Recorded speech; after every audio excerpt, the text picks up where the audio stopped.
Et salut, c'est Denis.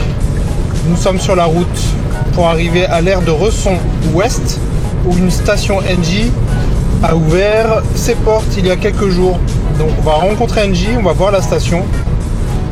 Et le premier test, ça va être de voir si on trouve facilement cette station dans l'aire d'autoroute. J'en profite tout de suite pour vous dire que je suis désolé pour le bruit de la pluie que vous devez entendre.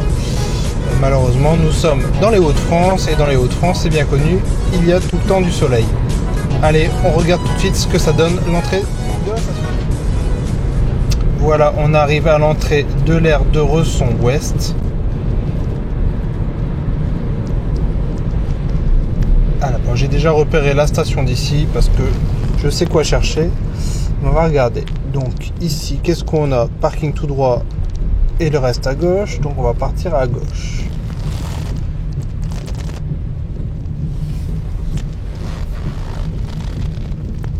Hop, on peut voir qu'il n'y a pas encore de panneau indiquant les stations de recharge pour véhicules électriques.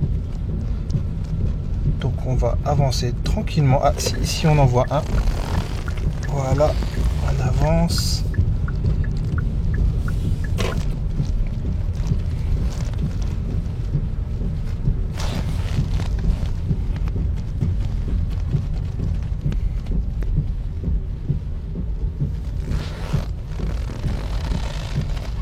Voilà, ici on a des nouveaux panneaux aussi. Alors là qui indique à gauche, c'est l'ancienne borne. Nous, on va aller à droite. Pourquoi on va à droite? Parce que regardez ce que nous avons là-bas au bout. Nous avons la station de recharge Engie. Le totem est bien visible. On voit bien le haut-vent. On voit bien les bornes. Et pour y rentrer, alors ça c'est la sortie. Donc on va aller au bout. Je suppose que l'entrée est ici. Voilà.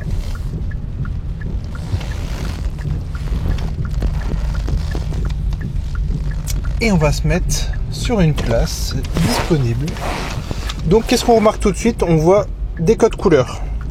Vert c'est OK, bleu ça charge, rouge c'est KO. Je suppose que c'est ça. Allez, on se retrouve tout de suite pour la présentation de la station et après on va aller rencontrer les gens de chez Engie. A tout de suite. Allez, on va lancer une recharge. J'espère que vous m'entendez bien. Il y a beaucoup de vent. Donc, allez, on va choisir son connecteur. On va utiliser le QR code. Alors, le QR code, c'est vachement pratique quand l'écran est trempé. Ça ne va absolument pas. Donc, je vais utiliser l'application Engie que j'ai installée sur un deuxième téléphone pour vous montrer. Et voilà, on va scanner le QR code.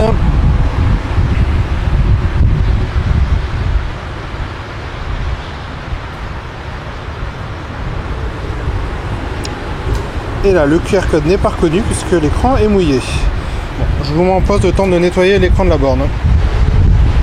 Allez, j'ai essayé de nettoyer l'écran. Qu'est-ce que ça donne? Et bien, ça donne que ça ne démarre pas.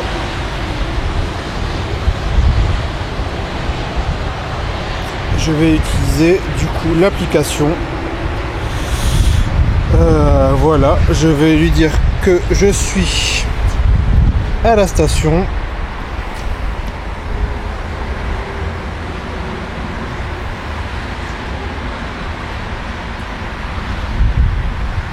Et donc je suis sur quel connecteur?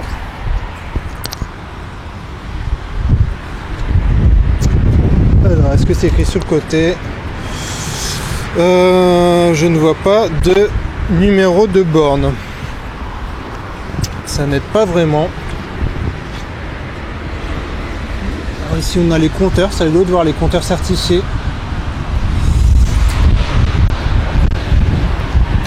Alors du coup, j'en déduis que je suis sur la borne numéro 1. Puisque c'est la seule disponible à côté de moi.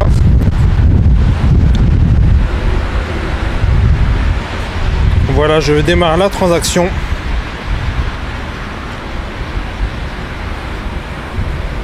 Et là voilà, l'écran m'indique de brancher le connecteur.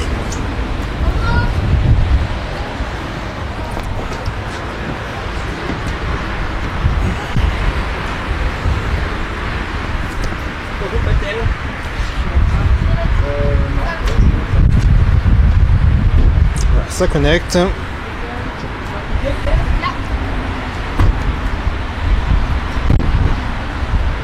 Oui.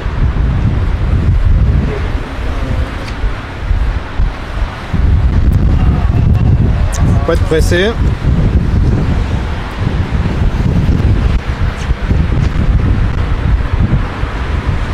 Voilà, donc là, la charge a démarré. Je vous laisse, c'est quelqu'un qui veut arrêter la charge de son véhicule. A few moments later. Allez, c'est reparti. Donc là, on voit... Qu'est-ce qu'on voit sur l'écran? On voit l'énergie qui a été transmise au véhicule, on voit le niveau de charge actuel, le temps écoulé. Donc c'est plutôt pas mal. On peut changer la langue aussi, on peut afficher LED. L'écran est très haut, très grand. Et donc moi je vais arrêter la charge, c'était juste pour faire un test. Voulez-vous arrêter la recharge? Oui. Ayez recours à l'application ou appuyez sur le bouton d'arrêt de votre véhicule pour arrêter la charge. Donc ça c'est intéressant. Donc je vais aller sur l'application. Hop. Et là, sur l'application, ici j'ai un bouton arrêter la transaction. Voilà, j'ai appuyé dessus.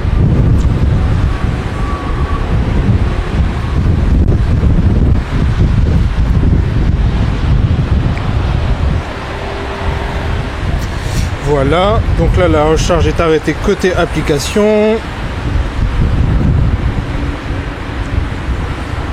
Et donc est-ce que je peux débrancher? Là c'est pas indiqué ce que je dois faire. C'est pas ultra pratique. Donc je ne peux pas encore débrancher la voiture. Recharge complète, terminée. Ah ouais, non, c'est pas ultra ergonomique. Voilà, maintenant je peux retirer le connecteur. Je ne peux toujours pas retirer le connecteur. Veuillez retirer le connecteur de là. Donc je ne peux pas retirer le connecteur automatiquement quand la charge est finie. Donc je vais déverrouiller ma voiture.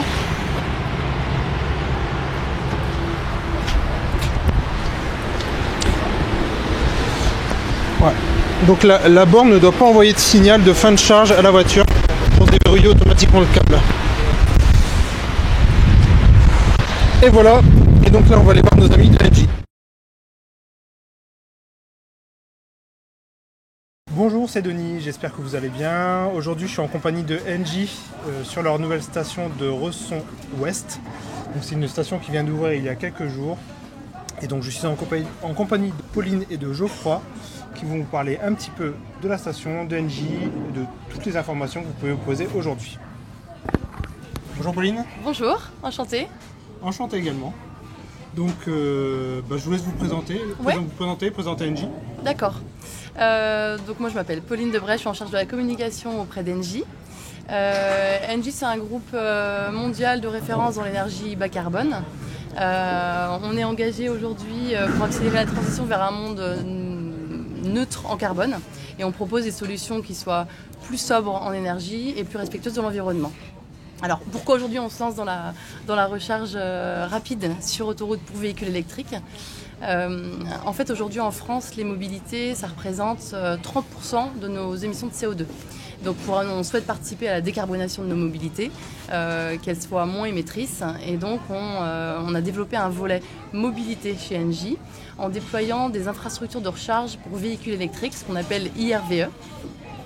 Donc ça va de la charge lente, on installe des bornes à domicile chez le particulier pour qu'il puisse se recharger dans son garage, en passant par la recharge pour les collectivités, donc installée dans les villes et les communes, jusqu'à, donc ce qui nous intéresse aujourd'hui, la recharge rapide installée sur autoroute pour les grands déplacements, donc ici par exemple sur la station de Resson Ouest entre Lille et Paris.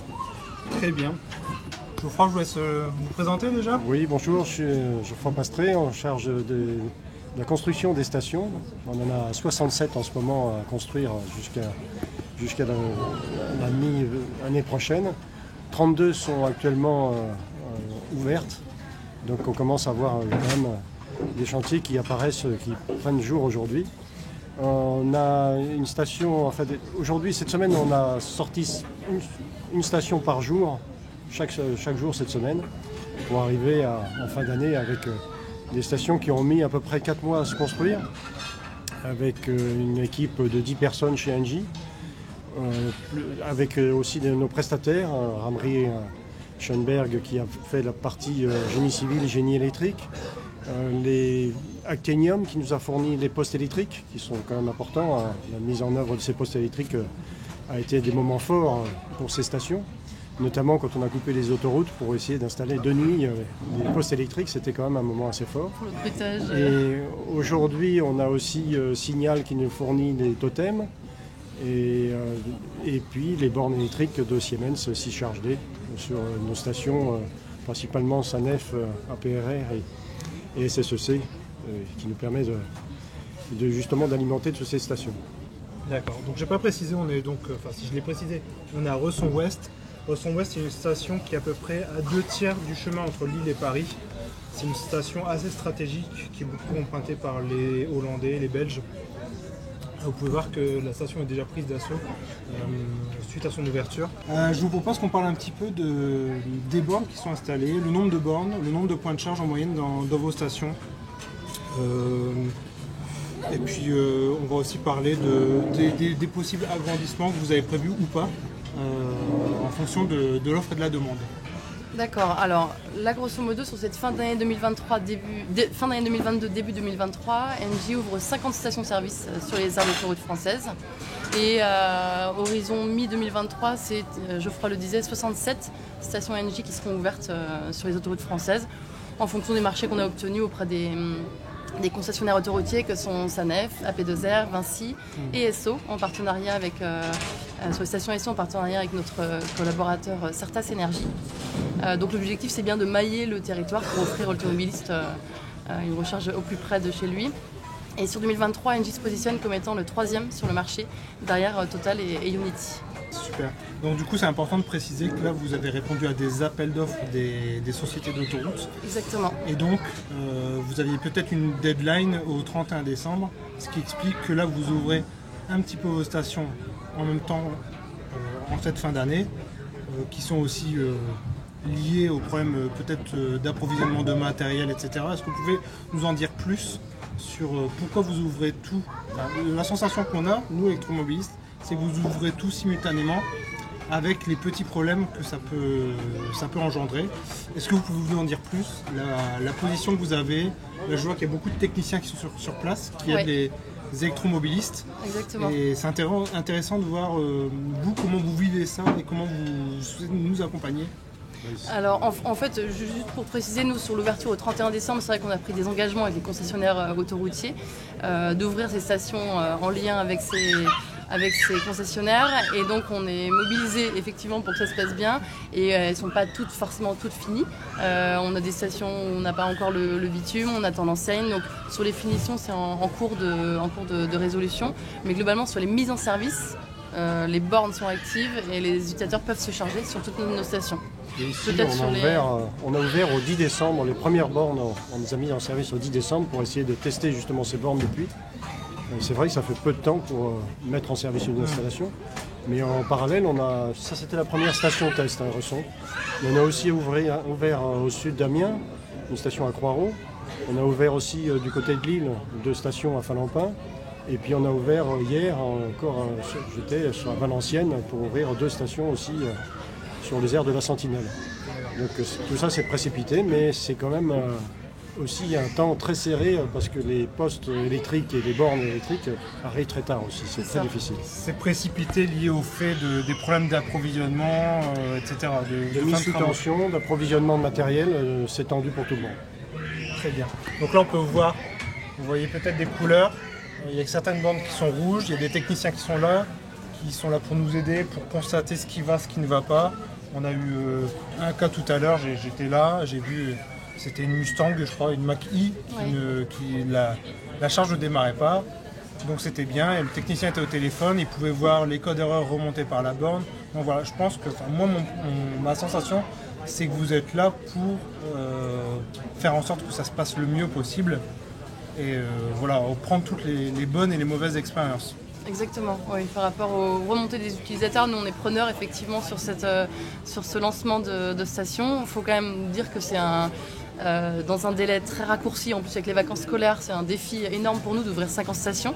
Donc on a réussi ce défi. Maintenant, c'est pouvoir garantir à l'automobiliste, à l'électro-automobiliste, une charge qui soit rapide, intuitive et la plus qualitative possible. D'autant plus, je vais le répéter, mais du coup, ce n'est pas le cœur de métier d'Engie de faire de la distribution comme ça au grand public. Moi, je suis arrivé, donc mon expérience personnelle, à mes frais, quand j'ai lancé ma charge, je ne savais pas à quelle borne j'étais, quel numéro je devais choisir. Donc ça, c'est des choses que moi, je vous ai remontées. C'est des choses, je pense, que les gens peuvent vous remonter. Est-ce que vous avez un moyen pour que les électromobilistes puissent vous remonter les défaillances, les choses à améliorer, etc. Est-ce que vous êtes preneur de tout ça ? Oui, tout à fait. On est preneur de toutes les remontées utilisateurs pour voir ce qui fonctionne pas, etc. Aujourd'hui, on a une application, donc je vous invite à la télécharger, qui s'appelle Engie Business Charge, qui permet de préparer votre itinéraire, de payer votre recharge, qui permet de localiser nos bornes, nos stations, et qui permet aussi de nous envoyer via le service client les remontées, etc. On est aussi joignable sur les réseaux sociaux, Engie Solutions. Twitter, Instagram, Facebook, LinkedIn, pour remonter. On est derrière la communication sur les réseaux sociaux, donc on est là effectivement preneur de toutes vos remontées et c'est intéressant de pouvoir partager avec vous. Donc sur Twitter, c'est @Engie Solutions pour vous contacter. Et voilà, on est parti à l'extérieur. On ne dira pas pourquoi. Voilà, on va vous montrer un petit peu la borne. Il pleut moins, donc ça passe. Donc par exemple ici à Resson, combien on a de bornes, combien on a de points de charge? Est-ce que c'est représentatif des autres stations que vous déployez en France? Et puis est-ce que vous avez la possibilité d'agrandir ce type de station par exemple? Alors sur Resson, nous avons 8 bornes ultra rapides, 300 kW que vous voyez derrière nous. La plupart sont équipées de 2 prises, 2 points de charge CCS. Et une spécifiquement est dotée de 3 points de charge avec 3 standards où vous retrouvez le CCS, le CHAdeMO et le type 2. Avec une place PMR, donc je vous mettrai une petite photo en incrustation de cette place.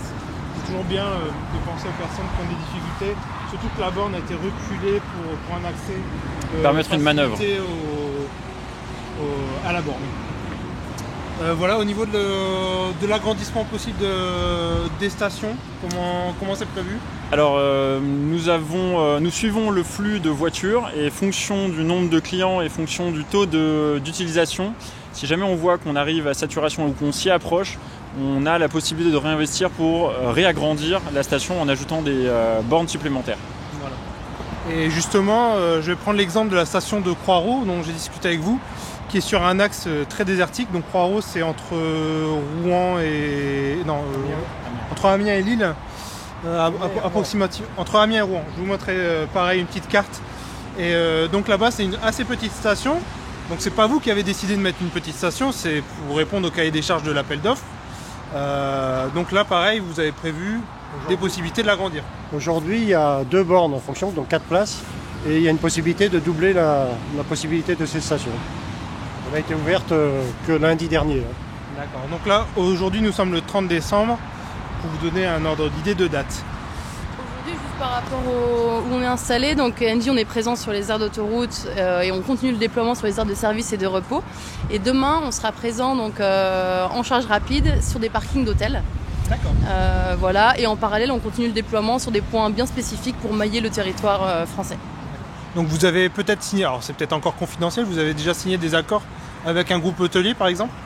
On est en train effectivement de déployer, on en saura plus sur 2023. D'accord, bon, je vous donnerai l'information quand je la saurai. Voilà. Je pense qu'on a fait le tour de ce qu'on a à dire. Ah, on n'a pas parlé du totem, des tarifs. Donc là, alors, je ne sais pas si sur la vidéo on voit le totem, on a un tarif de 55 centimes qui est affiché pour les différentes charges. Donc je vous mettrai pareil une image. On a un tarif en type 2, on a un tarif pour les bornes 60 kW et un tarif pour les bornes 300 kW. Aujourd'hui c'est 55 centimes. Est-ce que c'est un tarif de lancement? Comment ça va évoluer demain? Est-ce que le tarif pourra changer tous les jours ou toutes les semaines, comme on voit ça dans les stations essence par exemple? Alors aujourd'hui, Engie, on propose un tarif 300 kW à 55 centimes sur les stations Engie. Sur nos stations SO, en partenariat avec notre collaborateur Certas Énergie, le coût est à 69 centimes. Et en fonction du coût de l'énergie, en 2023, on pourra faire évoluer ce tarif. D'accord. Au niveau du tarif, alors c'est quelque chose que moi j'ai pas vu dans votre application, on va en reparler de l'application après. Est-ce que vous avez un coût de stationnement injustifié? Par exemple, quelqu'un qui a fini de charger son véhicule, est-ce que vous allez faire payer pour ce stationnement abusif? Alors, je vais répondre à la question. Pour le moment, nous n'en avons pas, mais on peut voir sur le totem que nous gardons la possibilité de mettre en place ce tarif si jamais on voit des abus et qu'il faut intervenir. Pour le moment, il n'y en a pas. Pour le moment, on n'a pas trop ce genre de problème, mais évidemment, on sera très attentif pour que l'automobiliste puisse profiter au maximum de nos stations. Très bien, merci. On va finir avec l'application. Donc aujourd'hui, vous avez la possibilité d'utiliser 2 applications d'Engie qui sont complémentaires. Mais il y en a une qui est privilégiée, c'est celle qu'on va retrouver sur le QR code de la borne. Donc vous m'avez dit que vous prépariez une nouvelle application qui va remplacer, qui va être plus appropriée pour la recharge, et également une section sur votre site web qui va référencer toutes les stations que vous proposez. Tout à fait. Alors aujourd'hui, pour planifier son itinéraire, se recharger, payer sa recharge ici, il faut télécharger l'application Engie Business Charge, qui permet donc de localiser chacune des bornes, leurs spécificités, leurs caractéristiques, etc. On travaille actuellement sur une nouvelle application qui verra le jour courant 2023 et qui remplacera donc à terme nos 2 applications Engie Mobilité Verte et Engie Business Charge, qui sera plus souple, plus réactive, plus intuitive, beaucoup plus facile d'utilisation. Et sur notre site web, donc mobilitéverte.engie.fr, on est en train de développer, on sait vous êtes friands de ça, un item sur la recharge rapide sur autoroute avec une carto qui permettra de visualiser toutes nos stations, carto, leurs caractéristiques sur une carte de France. Très bien, merci.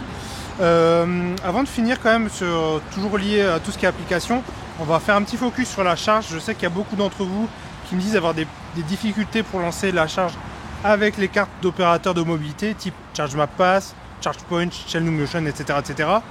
Qu'est-ce que vous pouvez nous dire là-dessus? Sur la difficulté pour les cartes de paiement, alors aujourd'hui on a plusieurs moyens de paiement. On a les cartes de mobilité, la carte de mobilité Engie, la nôtre, les cartes de mobilité tierces type ChargeMap, Freshmile, etc.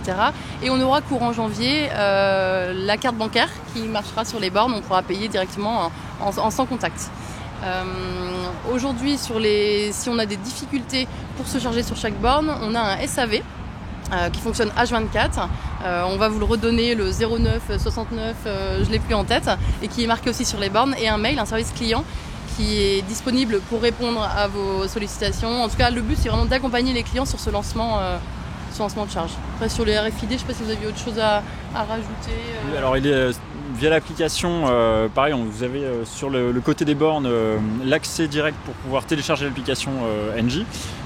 Une fois que vous l'avez téléchargé, vous pouvez à partir d'une carte bleue rentrer vos coordonnées bancaires et lancer une charge. Une fois que vous avez l'application, vous l'ouvrez et dedans ça va lire le QR code qui sera affiché sur l'écran. Donc vous choisissez n'importe quelle borne. Avec l'application Engie, vous allez scanner l'écran, le QR code, et ça va lancer automatiquement votre charge. Vous pouvez être soit un client régulier, dans ce cas-là vous créez un compte, vous rentrez vos coordonnées bancaires, ou sinon un client ponctuel anonyme et vous rentrez ponctuellement vos numéros de carte bleue et ça n'enregistre derrière évidemment rien. J'ai vu aussi que sur l'application il était possible d'utiliser PayPal pour paiement, et ça peut être un bon moyen simplifié. Et juste pour revenir sur les problèmes d'opérateurs de mobilité, donc vous avez fait tout le nécessaire pour vous interconnecter avec le JREV, qui est l'organisme qui synchronise les exploitants, les opérateurs de mobilité, etc.